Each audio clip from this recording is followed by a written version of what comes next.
खबरों का बाजार हमेशा गर्म रहता है। इन गर्म बाजारों से हमें मतलब नहीं है। हम खबरों का बाजारीकरण नहीं करना चाहते। हम उन खबरों की तह तक पहुंचना चाहते हैं जिन खबरों की वजह से आपके जीवन पर असर पड़ता है। हम खबरों का पंचनामा करते हैं। तेज प्रताप यादव पहले शख्स थे जो कि तेजस्वी यादव को रिप्लेस कर सकते हैं उस कुर्सी, उस खिताब के लिए। लेकिन जमीन पर उतरने में कहीं ना कहीं तेजस्वी यादव हिचकिचा रहे हैं। इसके पीछे दो कारण हो सकते हैं। एक, तेजस्वी यादव के पास एक बड़ी टीम नहीं है जो कि लालू प्रसाद यादव के पास थी। आप देख सकते हैं कालांतर में रघुवंश प्रसाद सिंह हो, जगदानंद सिंह हो या फिर शिवानंद तिवारी हो, एक बड़ी टीम थी जो लालू प्रसाद यादव को हर जगह सपोर्ट करती थी। देखिए, लालू यादव के पुत्र जरूर है, लेकिन राजनीति से ज्यादा वो विश्वास रखते हैं जनता से हमदर्दी। सर, आप सभी का स्वागत है मेरे शो पंचनामा में। पंचनामा में मैं खबरों की चीरफाड़ करता हूं और उन खबरों की सच्चाई से वाकिफ आपको कराता हूं जो शायद मेन स्ट्रीम मीडिया अपनी सहूलियत से छोड़ देती है। आने वाले 10-15 मिनटों में कुछ ऐसी सच्चाइयाँ आपके सामने आएंगी जो थोड़ी कड़वी होंगी, कर्कश होंगी। तो अगर आपको करेला पसंद है तो इस खबर को देखिए, नहीं पसंद है तो बहुत सारे चैनल आप देख सकते हैं, लेकिन देखिएगा तो फ़ायदा होगा आपका। जैसा कि पंचनामा के हर एपिसोड में होता है, शुरुआत मैं एक किस्से के साथ करता हूँ। आज भी एक किस्सा आपके लिए लाया हूँ, लेकिन ये किस्सा आपने सुना है। एकलव्य और द्रोणाचार्य की कहानी कोई नई कहानी नहीं है। आपने हमारे पुराणों में, इतिहासों में आपने देखा है कि कैसे द्रोणाचार्य और एकलव्य गुरु शिष्य की उस परंपरा को निभाते आए हैं जो आज भी एग्जेम्पलरी है। मतलब आज भी ऐसा कहीं देखने को नहीं मिलता है। कई लोग इस किस्से को एक तरफ देखते हैं ये कहते हुए कि गुरु और शिष्य की ये परंपरा अब नहीं दिखती है। वहीं कुछ लोग कहते हैं कि द्रोणाचार्य जैसा गुरु जिसको मिल जाएगा और उसका जीवन बर्बाद हो जाएगा, क्योंकि द्रोणाचार्य ने क्या किया था ये आपको पता होगा। अगर नहीं पता होगा तो इस वीडियो को देखिए, आपको पता चल जाएगा कि द्रोणाचार्य ने क्या किया था। हुआ यूँ कि द्रोणाचार्य जैसा कि हर गुरु करते हैं, एक अच्छे राजा के बच्चों को ट्रेनिंग देते थे, सिखाते थे कि कैसे राजपाट चलाना है। तो राजपाट के कई कौशल होते हैं, अर्थव्यवस्था चलाना, दूसरे राज्यों के साथ जो डिप्लोमेसी होती है वो सिखाया जाता है, युद्ध नीतियाँ होती हैं, कई ऐसे जो उस ज़माने के हथियार थे उनको कैसे चलाया जाए, तीरंदाजी कैसे की जाए, जंगल में अगर गए हैं तो शिकार कैसे किया जाए, ये सारी चीज़ें, सर्वाइवल टैक्टिक्स, ये सब कुछ सिखाया जाता था राजा के बच्चों को। आपने देखा होगा, अगर आपने रामायण देखा होगा तो देखा होगा कैसे राम जी और उनके सारे जो भाई थे वो सभी गए थे सीखने के लिए अपने गुरु के पास। यूजुअली ये काम किसी ब्राह्मण को, बड़े ऋषि मुनि को दिया जाता था। द्रोणाचार्य भी वैसे ही ऋषि मुनि थे। बहुत तप जप कर कर उन्होंने ये ज्ञान अर्जित किया था और उस ज्ञान को वो राजा के बच्चों को देते थे। कालांतर में आपको पता होगा कि उनके सबसे जो प्रतापी शिष्य थे अर्जुन हुए। अर्जुन को उनके पास ट्रेनिंग करने के लिए भेजा गया था।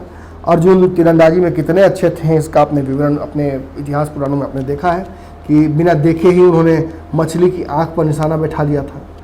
लेकिन आपने ये नहीं सुना होगा कि एकलव्य अर्जुन से भी अच्छे धनुर्धर थे और जो apart from the contrary belief, Arjun को एक जो द्रोणाचार्य हैं उन्होंने खुद अपने समक्ष सारी शिक्षा दीक्षा दी थी। सब ट्रेनिंग एकदम फर्स्ट हैंड मिला था। लेकिन जब एकलव्य गया था द्रोणाचार्य के पास कि मुझे भी तीरंदाजी सीखनी है, तो द्रोणाचार्य अपने जो उस जमाने में जो नियम कानून थे उसके तहत वो बंधे हुए थे। तो उन्होंने कह दिया कि राजा के पुत्रों के अलावा मैं किसी भी आम जनता को ये युद्ध कौशल और जो भी डिप्लोमेसी की टेक्निक्स हैं वो मैं नहीं सिखा सकता। तो सीधा ना था, लेकिन एकलव्य एडमेंट था, एकदम डेडिकेटेड था कि मुझे सीखना है। और उसने क्या किया कि अपनी कुटिया में, गरीब व्यक्ति था, भील का बेटा था तो गरीब था, अपने कुटिया में उसने द्रोणाचार्य को अपने मन से अपना गुरु मान लिया और उनकी प्रतिमा बना ली और उस प्रतिमा के सामने रोज ट्रेनिंग करने लगा। और ट्रेनिंग करते करते करते करते वो इतना कुशल हो गया कि किसी भी जानवर की आवाज़ को सुनते हुए वो उस पर हमला कर सकता था और उस जानवर को ढेर कर सकता था बिना देखे हुए। ये उसकी कौशल थी।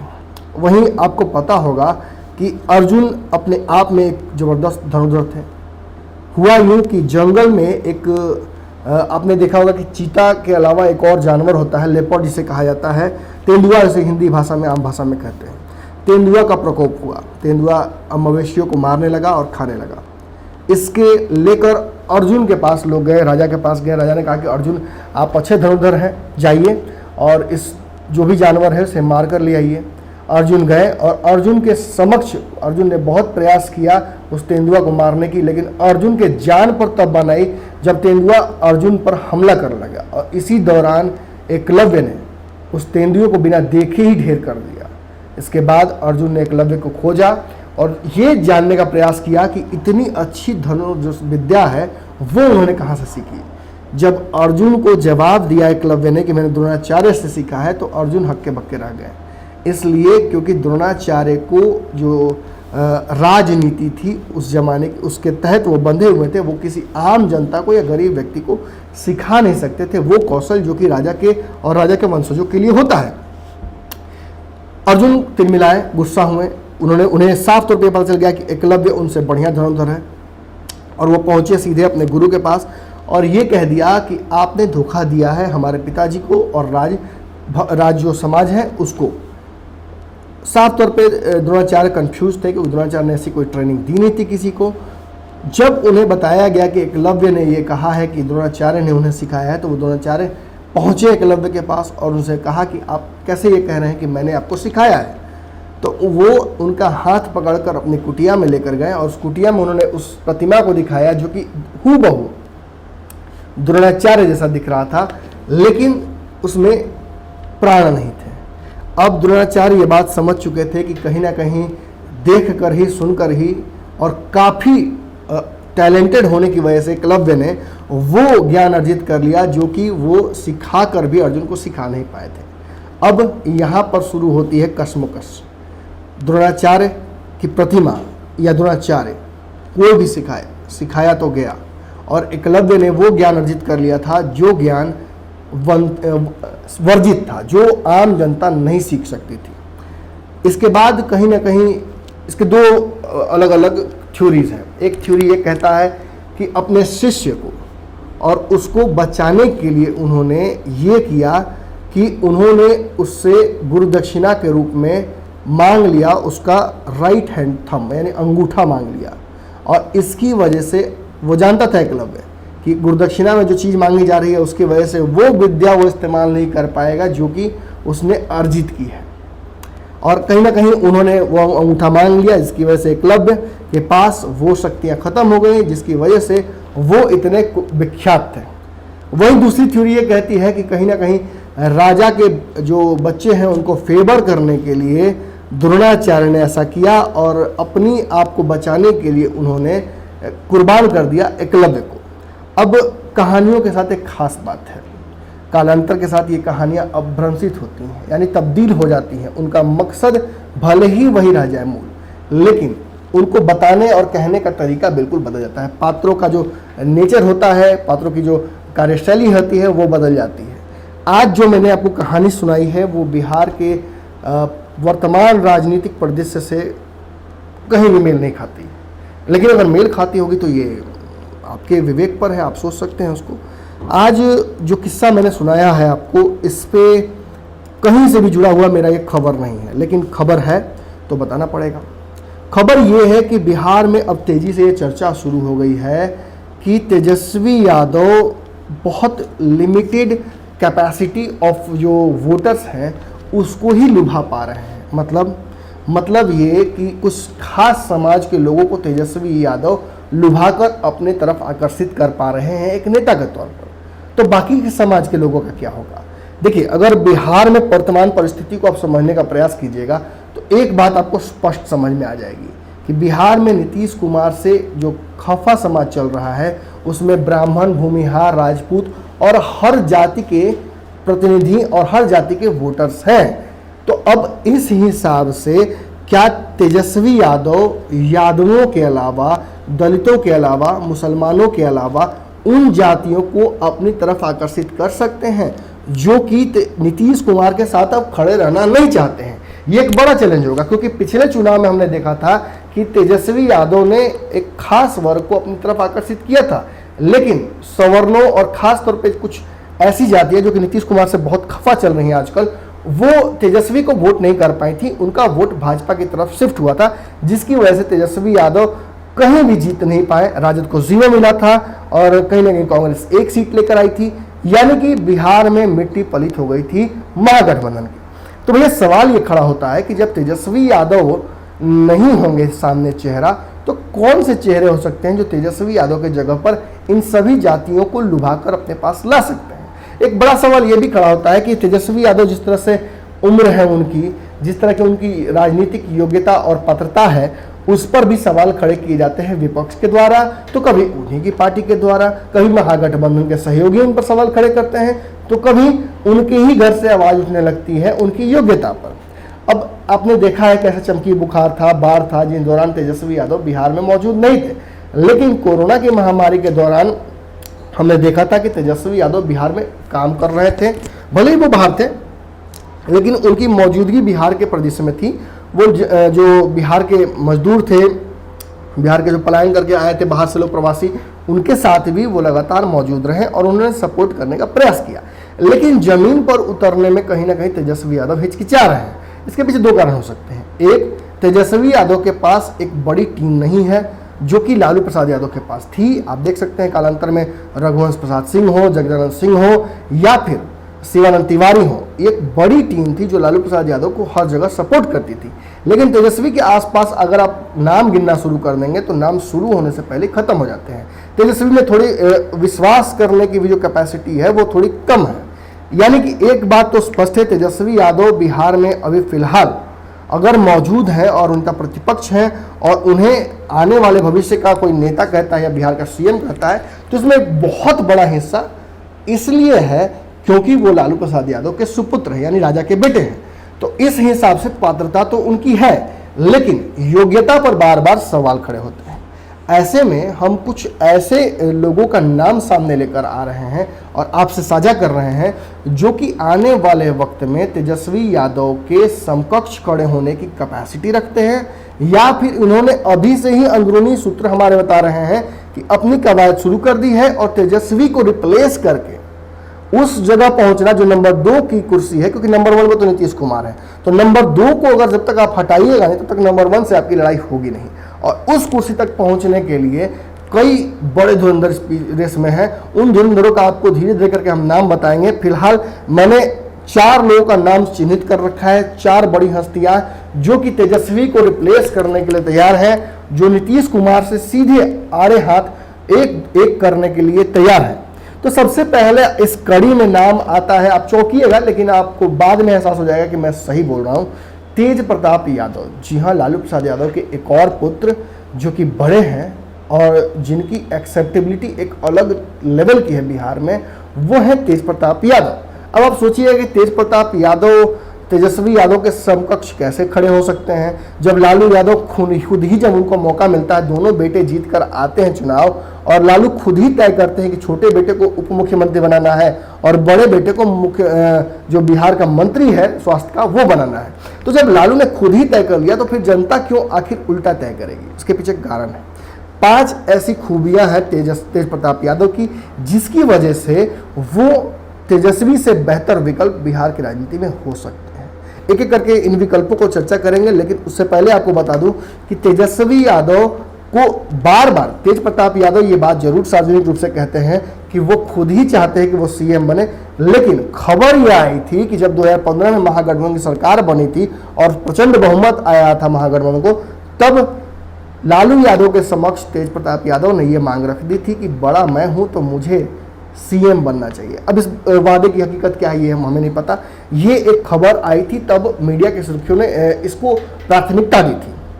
तो बड़ी बात यह है कि जहां एक तरफ तेज प्रताप यादव ये समझ में आता है कि काफी गुस्सैल हैं, वहीं उनमें एक खास बात है कि वो अपनी पार्टी के उन लोगों को जो उनके आसपास है बहुत संगठित रूप से अपने पास काबू करके रखते हैं।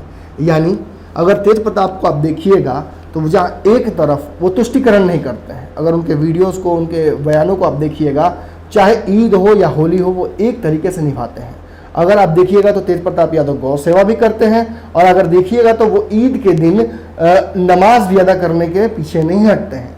यानी कि चाहे मुस्लिम समाज हो, यादव समाज हो, चाहे हिंदुओं का काम हो, वो सभी जगह पर बराबर पहुंचते हैं और इसमें कोई भेदभाव वो नहीं करते। देखिए, लालू प्रसाद यादव की राजनीति जरूर आधारित थी दलितों और यादवों के आसपास, लेकिन आज राजनीति में जिस तरह से बदलाव हो रहा है और खास तौर पे एक बड़ा समाज जो सवर्ण समाज है वो कहीं ना कहीं नीतीश कुमार से अलग हो रहा है। ऐसे में उन्हें विकल्प चाहिए, और तेज प्रताप जिस तरह का रवैया निभाते हैं, इसमें एक बात तो है कि वो उस समाज को लुभा सकते हैं। दूसरी जो बड़ी बात है वो ये है कि तेज प्रताप का जो एटीट्यूड है वो एंग्री यंग मैन की तरह है। आपको पता होगा कि जब अमिताभ बच्चन अपनी शुरुआत किए थे करियर का, तो उन्हें राइट ऑफ कर दिया गया था, कहा गया था कि ये 1-2 फिल्में करेगा और यहाँ से चला जाएगा। लेकिन अमिताभ बच्चन की शैली और उनके स्वैग से लोग इतने प्रभावित हुए थे कि कालांतर में उन्होंने अग्निपथ, शराबी और ऐसी बड़ी फिल्में दी जो कि आज भी कालजयी हैं, और अमिताभ बच्चन की फिल्में आज भी एक अलग दर्शक उनका है जो कि देखता है और उन्हें पसंद करता है। तो इस हिसाब से आप एक बात समझ लीजिए कि तेज प्रताप यादव का जो रवैया रहा है, चाहे वो पॉइंट ब्लैंक अफसरों को हड़का देना हो, चाहे अपनी ही पार्टी के नेताओं को हड़का देना हो, चाहे कॉलर पकड़ के लोगों को बाहर ढकेल देना हो, चाहे न्याय के लिए अपनी ही पार्टी के खिलाफ, अपने ही नेता के खिलाफ आवाज उठाना हो, तेज प्रताप ये सारी काम बिना सोचे समझे करते हैं। और ये कहीं ना कहीं उनका एक स्वभाव वो दिखाता है जो कि आजकल के नेताओं में नहीं दिखता है।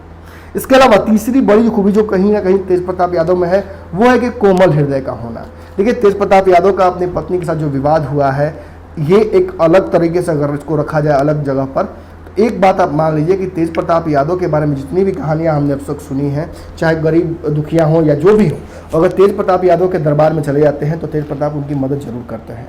ऐसे कई वीडियोस, कई किस्से हमने सुने हैं जिसमें तेज प्रताप यादव ने अपने पार्टी के छोटे कार्यकर्ताओं के लिए अपनी पार्टी से लड़ाई लड़ ली है। आपने जहानाबाद में देखा था कि पिछले चुनाव में 2019 में अपनी ही पार्टी के खिलाफ उन्होंने कैंडिडेट खड़ा कर दिया था, और ये भी कहा था कि अपने ससुर के खिलाफ वोट की अपील भी कर दी थी। तो एक बात तो समझ लीजिए कि तेज प्रताप यादव अपने दिल की सुनते हैं, बहुत ज़्यादा दिमाग से काम नहीं करते हैं, और ये भी एक ऐसी चीज़ है जो कि जनता को काफ़ी लुभा सकती है। इसके अलावा एक जो बड़ी आजकल मीडिया की सुर्खियों में खबर चल रही है कि जो व्यक्ति अपनी पत्नी से अलग है वो सत्ता के ज़्यादा करीब होता है। अगर आप नीतीश कुमार को देखें तो उनकी पत्नी अब इस दुनिया में नहीं है। वहीं आप अगर प्रधानमंत्री नरेंद्र मोदी को देखें तो उन्होंने भी अपनी पत्नी का त्याग किया है, आज वो अकेले रहते हैं और कहीं ना कहीं सत्ता उनके हाथ में भी है। तो ये एक अजीब सा संयोग है। लोग कहते हैं कि अगर पैटर्न देखा जाए तो किसी भी चीज़ को समझा जा सकता है कि कौन सी, अगर बरसात होनी है तो कहीं ना कहीं मौसम इस तरह का बदल जाता है कि लगता है कि नहीं अब बरसात होगी। तो ये एक पैटर्न है, राजनीति में पैटर्न देखा जाता है, इसलिए एक कहीं ना कहीं किस्सा ये भी जुड़ जाता है। इसके अलावा साफ बात है कि सही को सही कहने में तेज प्रताप यादव को कोई भी ऐतराज नहीं होता है। देखिए, हमने देखा था कि लालू प्रसाद यादव जिस समय बिहार की राजनीति में उनके सामने कोई कुछ बोलने को तैयार नहीं होता था, उस दौरान भी तेज प्रताप यादव अपनी बातें काफ़ी मुखर होकर रखते थे और इसमें वो परहेज नहीं करते थे। यही हमने आगे भी सुना कि जब तेजस्वी यादव के साथ भी मनमुटाव की बात आई तो उन्होंने साफ तौर पर कह दिया था कि हमारे जो अर्जुन हैं वो तेजस्वी यादव हैं, मैं कृष्ण की भूमिका निभाऊंगा और अपने अर्जुन को बिहार के सीएम की कुर्सी पर बैठाऊंगा।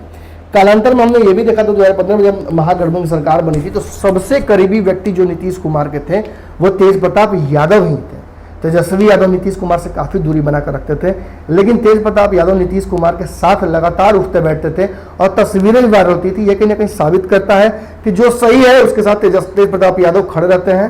उसके लिए उन्हें शायद अपनी पार्टी से भी अगर आवाज़ उठानी पड़े अपने पिता के खिलाफ भी तो वो उसमें ऐतराज नहीं करते हैं। लेकिन तेज प्रताप यादव में कुछ कमियां हैं जो कि उन्हें तेजस्वी यादव से काफ़ी कमज़ोर बनाती हैं। ऐसी 5 कमियों को हम आपके सामने प्रस्तुत करने जा रहे हैं, सुनिएगा ध्यान से। तेज प्रताप यादव में सबसे बड़ी जो कमी है वो है उनका गुस्सा। गुस्सा इतना कि उफान मारता है, गुस्सा इतना कि वो समझते ही नहीं है कि समक्ष सामने उनके कौन खड़ा है, और इसी वजह से आज तेज प्रताप यादव को अपनी ही पार्टी में संटिंग में रखा गया है।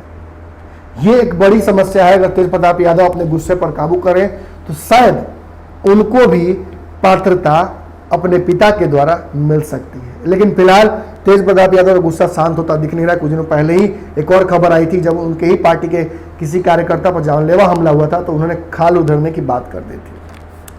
आगे बढ़ते हैं।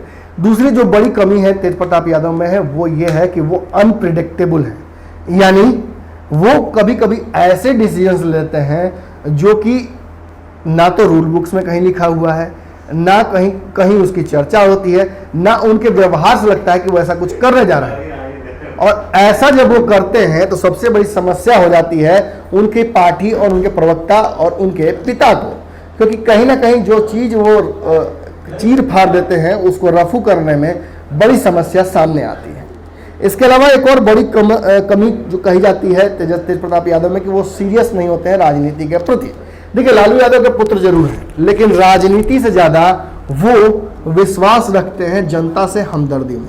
हमने देखा है कि लालू प्रसाद यादव कैसे एक आम छात्र से बिहार के मुख्यमंत्री तक पहुंचे थे, और ये जो सफ़र था वो जनता के भरोसे हुआ था। जनता ने कहीं ना कहीं उन्हें अपना बना, वो इसलिए क्योंकि कहीं ना कहीं जनता को वो समय देते थे। लालू दरबार में जनता की कैसे कैसे बातें सुनी जाती थी, समस्याओं का कैसे निदान किया जाता था, ये एक इमारत लिखी जाती है इसके बारे में बिहार के इतिहास में।